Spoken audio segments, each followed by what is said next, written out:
आज स्वतंत्रता दिवस था। मल्लू मिठाई वाला अपनी दुकान पर जलेबियां छान रहा था। दुकान पर कस्टमर्स की भीड़ लगी हुई थी।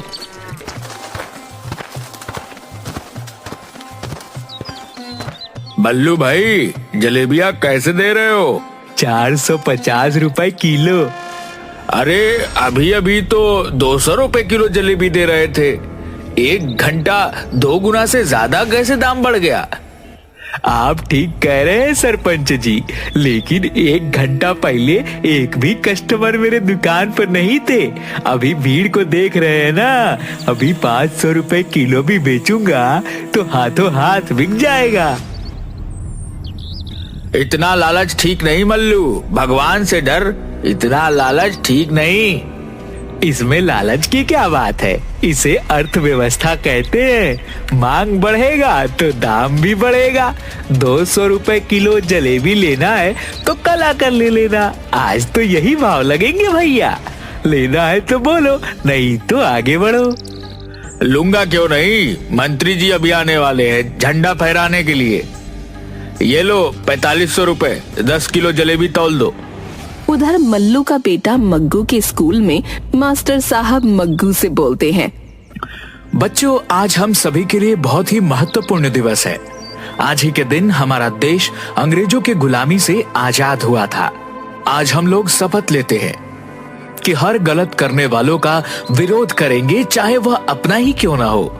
जी सर, हम शपथ लेते हैं कि हर भ्रष्टाचारी का हम विरोध करेंगे, चाहे वो कितना भी अपना क्यों ना हो। शाबाश बच्चों। अब कुछ ही देर में प्रिंसिपल सर झंडा फहराएंगे।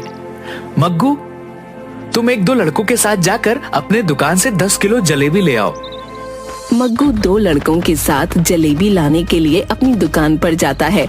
मग्गू बहुत ही जिद्दी लड़का था। अगर वो कोई चीज एक बार करने की ठान लेता तो वो करके ही दम लेता। पिताजी, ये लो 2000 रुपए, स्कूल के लिए 10 किलो जलेबी दे दो। बेटा 2000 नहीं, 4500 रुपए लगेंगे 10 किलो जलेबी का। अरे पिताजी, 200 रुपए प्रति किलो के हिसाब से 10 किलो जलेबी के 2000 हुए ना। लेकिन बेटा, जलेबी के दाम 200 रुपए नहीं, 450 रुपए प्रति किलो हो गया है।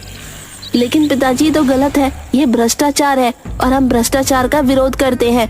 हम ऐसी लूट नहीं होने देंगे, वो भी आज के दिन। ज्यादा नेता बनने की कोशिश मत करो। लेना है तो लो, नहीं तो फुटो यहाँ से। 450 रुपए प्रति किलो से कम में नहीं जलेबी बेचूंगा। अगर आप सही कीमत पर जलेबी नहीं दे पाए तो हम आंदोलन करेंगे। बोलो दोस्तों, इनकलाब जिंदाबाद, जिंदाबाद, जिंदाबाद। तानाशाही नहीं चलेगी, नहीं चलेगी, नहीं चलेगी। मग्गू वहीं धरने पर बैठ जाता है। इधर लालची मल्लू कीमत कम करने को तैयार नहीं था और उधर उसका बेटा मग्गू काफी जिद्दी था। इसलिए कोई समझौता नहीं हो पाता और मग्गू अपनी ही दुकान के सामने अपने ही पिताजी के खिलाफ धरने पर बैठ जाता है। जैसे ही मास्टर प्रकाश को ये सारी बातें पता चलती हैं, वो घटना स्थल पर पहुंचते हैं। क्या हुआ मग्गू, तुम यहाँ जलेबी लेने आए थे, फिर धरने पर क्यों बैठ गए? सर, पिताजी ने आज जलेबी का दाम 200 रुपये से बढ़ाकर 450 रुपए प्रति किलो कर दिया है। इसलिए हम इस भ्रष्टाचार के खिलाफ धरने पर बैठे हैं। क्यों मल्लू जी, जलेबी के दाम अचानक क्यों बढ़ा दिए? सर, आप तो बच्चों को अर्थशास्त्र पढ़ाते ही होंगे। अर्थशास्त्र हमें बताता है कि किसी भी वस्तु का कीमत उसके मांग पर निर्भर करता है। आज जलेबी का मांग ज्यादा है तो उसकी कीमत भी ज्यादा होगी। ऐसा थोड़े है कि मनमाने तरीके से कीमत बढ़ा देंगे। मैं तो अपने जलेबी की कीमत यही रखूंगा सर। हाँ, अगर आपको दूसरे जगह से लेना है तो यहाँ से 17 किलोमीटर दूर जाकर सस्ती जलेबी ला सकते हो। ओहो, यानी इस गांव में एकमात्र हलवाई होने का फायदा आप उठा रहे हो। मग्गू, क्या करोगे? हमें स्वतंत्रता दिवस आज ही मनाना है, इसीलिए 450 रुपए के हिसाब से ही 10 किलो जलेबी ले लेते हैं।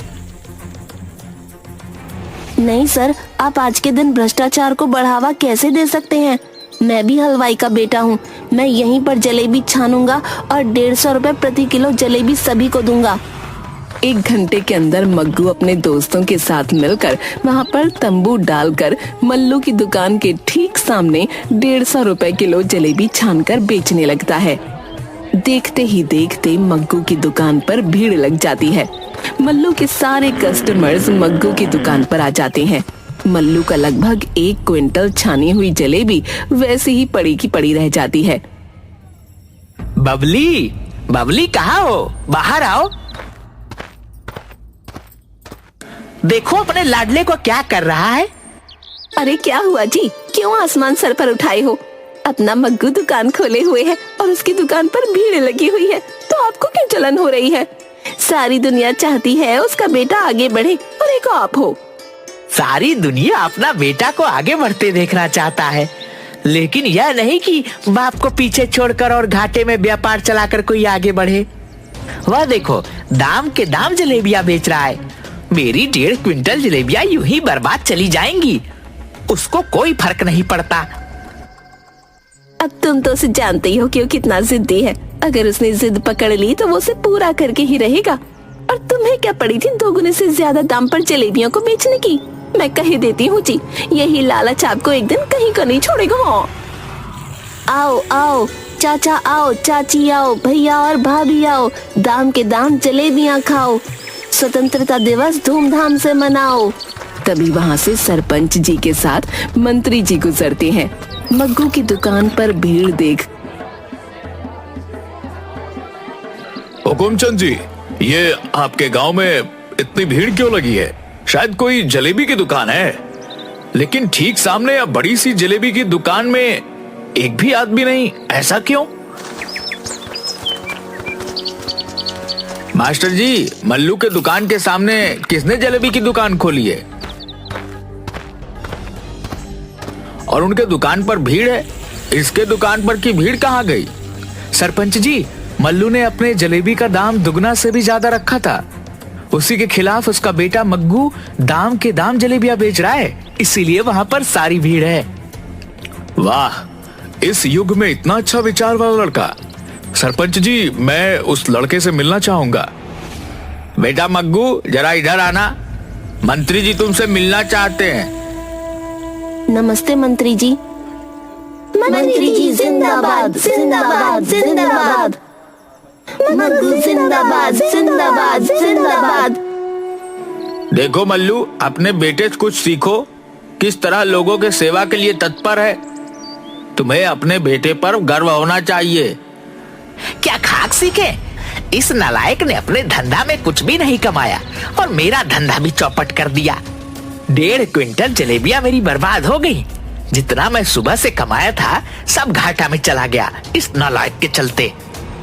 अरे पिताजी, साधारण कमाई से भी काम चल सकता है। अगर सही कीमत पर आप जलेबियां बेचते तो भी बहुत कमाते, क्योंकि गांव में सिर्फ आप ही एक जलेबी बनाने वाले हैं। अच्छा, मंत्री जी ने जरा पीठ क्या थपथपा दी, तुम तो नेता जैसी बात करने लगे। अरे बेटा, नमक, तेल, ईंधन, इन सब का जब इंतजाम करना पड़ेगा तो सब अच्छी बातें धरी की धरी रह जाएंगी। बच्चों कोई दाम नहीं देगा। बाप बड़ा ना भैया, सबसे बड़ा रुपया, समझे? मैं ज्यादा तो नहीं जानता, पर मैंने आज शपथ ली है कि हर बुराई को हम रोकेंगे। अगर आप कल से भी उचित मूल्य पर सामान नहीं बेचते तो मैं खुद उचित मूल्य पर लोगों को खाना उपलब्ध करवाऊंगा। मैं अपने सामान के मूल्य को कम नहीं करने वाला। तो ठीक है पिताजी, मैं भी आपका जिद्दी बेटा हूँ। मैं गांव के लोगों को जितनी भी कम हो सके उतने कम रेट पर कचौड़ी बनाकर खिलाऊंगा। दूसरे दिन से मग्गू अपनी कचौड़ी की दुकान मल्लू की दुकान के ठीक सामने लगाने लगता है। कम कीमत पर भरपेट कचौड़ी खिलाने के चलते उसकी दुकान पर लोगों का दिन भर तांता लगा रहता, जबकि मग्गू के पिताजी मल्लू अपनी दुकान पर बैठे मक्खी मार रहे होते। इस तरह मल्लू धीरे धीरे अपने घर में बैठकर खाते खाते कंगाली की कगार पर पहुंच जाता है। जगिया, इधर सुन, तुम्हें एक काम करना है। तुम तो जानते हो मल्लू काका, 1 बोतल दारू के बदले जगिया कुछ भी कर सकता है। अरे जगिया, मैं तुम्हें 10 दिन फ्री में दारू का बोतल दिलवा दूंगा, लेकिन यह काम सीक्रेट है। किसी को भी मालूम नहीं चलना चाहिए। अरे मल्लू काका, आप काम बोल कर तो देखो, मेरे इस कान से दूसरे कान को खबर नहीं होगी। ये जगिया बेवड़ा का वादा है। तो ठीक है, ये लो जमाल गोटा का पुड़िया, और मग्गू के कचौड़ी में कैसे इसे डालना है ये तुम जानो। आप फिक्र न करो मल्लू काका, बस मेरे हाथ की सफाई देखते जाओ। दूसरे दिन जगिया सुबह सुबह मग्गू की दुकान पर जाता है। मग्गू, मुझे बहुत भूख लगी है, 2 दिन से कुछ खाया नहीं, मुझे कुछ खाने को दो। जगिया, अभी अभी तो दुकान खोलने जा रहा हूँ, इतनी सुबह मैं खाना कहाँ बनाऊंगा? अभी तो सारा इंतजाम ही कर रहा हूँ। थोड़ी देर बाद आना, उसके बाद मैं तुम्हें कचौड़ी खिलाऊंगा। जगिया बेवड़ा है पर मुफ्त खोर नहीं। मैं मुफ्त में खाकर भिखारी नहीं बनना चाहता, मैं काम करके खाना चाहता हूँ। लाओ, मैं कचौड़ी का आटा गूंथ दूं। ये तो अच्छी बात है जगिया, हर आदमी को स्वाभिमानी तो होना ही चाहिए। ये लो, आटा गूंथ दो। जगिया चुपके से आटा गूंथते हुए उसमें जमाल गोटा वाला पुड़िया मिला देता है। उस दिन जितने भी लोग मग्गू की दुकान पर खाना खाने आते हैं, सभी या तो बीमार पड़ जाते हैं या दस्त से उनकी हालत खराब हो जाती है। गांव में हाहाकार मच जाता है। सरपंच जी, मैं ना कहता था कि घटिया सामान इस्तेमाल करने से कभी भी बड़ी घटना घट सकती है। सस्ते सामान का यही नतीजा है। मैं भले ही कुछ ज्यादा कीमत पर खाना खिलाता हूँ, लेकिन मेरे खाने से आज तक गांव में कोई बीमार नहीं पड़ा। वैसी बात नहीं है मल्लू, मग्गू का दुकान खुले हुए आज 6 महीना हो गए। 6 महीनों में ये पहली घटना है। ये तो जांच का विषय है। मैंने पुलिस इंस्पेक्टर धाकड़ सिंह को इसकी जांच के लिए बोल दिया है। तभी धाकड़ सिंह जगिया को पकड़े हुए वहाँ पहुँचता है। ये रहा सरपंच जी, जिसने मग्गू के कचौड़ी में जमाल गोटा और बीमार होने वाला जहरीला पाउडर मिलाया था। पर इंस्पेक्टर साहब, आपको ये पता कैसे चला कि इसी ने मग्गू के कचौड़ी में जहरीला पदार्थ मिलाया है? दारू का ज्यादा सेवन कर लेने के कारण यह थाने के पास गिरा हुआ बड़बड़ा रहा था। इसके पास दारू की 10 बोतलें थी। पूछताछ में यह बताया कि मल्लू ने उसे यह दारू उपलब्ध करवाए हैं। उसके बदले में इसने मग्गू के कचौड़ी में कुछ पाउडर मिलाया था। देखा मल्लू, लालच ने तुम्हें कहां पर लाकर छोड़ा। अपने बेटे के खिलाफ तुम अपराधी बन गए, साथ में सारे गांव के लोगों को संकट में डाल दिया। ले जाइए इंस्पेक्टर साहब इस लालची आदमी को। इंस्पेक्टर मल्लू को पकड़कर ले जाता है। अदालत उसे 6 महीने के कारावास की सजा सुनाती है। इधर मग्गू धीरे धीरे अपने दोस्तों की मदद से कई शहरों में सस्ती कचौड़ी की दुकान खोल लेता है। उसकी जिद थी कि हर आदमी को उचित कीमत पर खाना उपलब्ध करवाए।